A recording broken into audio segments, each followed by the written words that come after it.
Kerosene దీపాలు మర్చిపోయినట్టున్నారమ్మా. ఆ ఒత్తులు పైభాగం ఏమైపో గాలిపోయిందా? కాలిపోయి మసిపెట్టింది కదా, మసిపెట్టింది కదా. యాజకుడు ఏం చేస్తాడంటే ఆ బంగారు కత్తెర తీసుకుని బంగారు చెప్పులు తీసి బయటకు తీసాడు. కత్తిరించేటప్పుడు వచ్చిన బంగారు కత్తిరించేటప్పుడు ఏం చేసేవాడు బ్రదర్ రాసి పెట్టామంట. అదే ముస్తే చేస్తామమ్మా.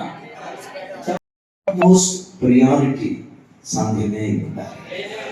నీ టాప్ మోస్ట్ ఫస్ట్ ప్రియారిటీ జీవము కలిగిన దేవుని సంఘమే ఉండాలి. సంఘాన్ని ఒక వ్యక్తి అలా ప్రాణాధికంగా ప్రేమిస్తే మిమ్మల్ని మాట్లాడుతారు.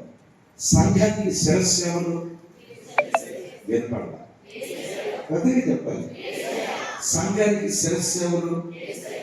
సంఘానికి యేసయ్య శిరస్సు అవటానికి కారణం ఏంటి?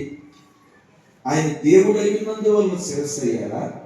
సంఘమని తన శరీరం కొరకు ప్రాణం పెట్టడాన్ని బట్టి శిరస్సు అయ్యారా?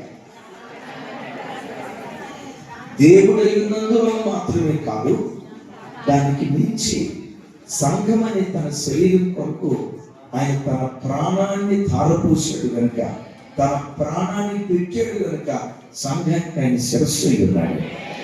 సంఘానికి వచ్చే బిడ్డల్లో కూడా 2 రకాల గుంపులు విశ్వాసులు ఉంటారు.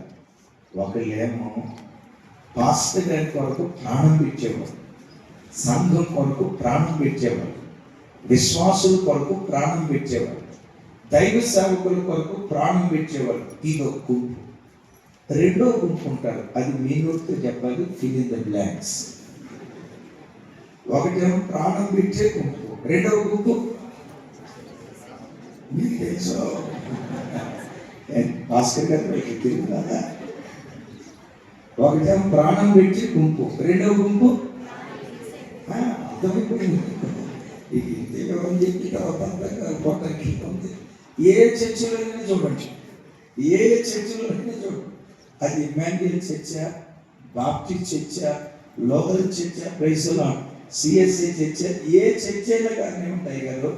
ఒక బ్యాచ్ ఏమో ప్రాణం పెట్టే బ్యాచ్ ఉంటుంది, ఇంకొక బ్యాచ్ ఏమో ప్రాణం తీసే బ్యాచ్ ఉంటుంది.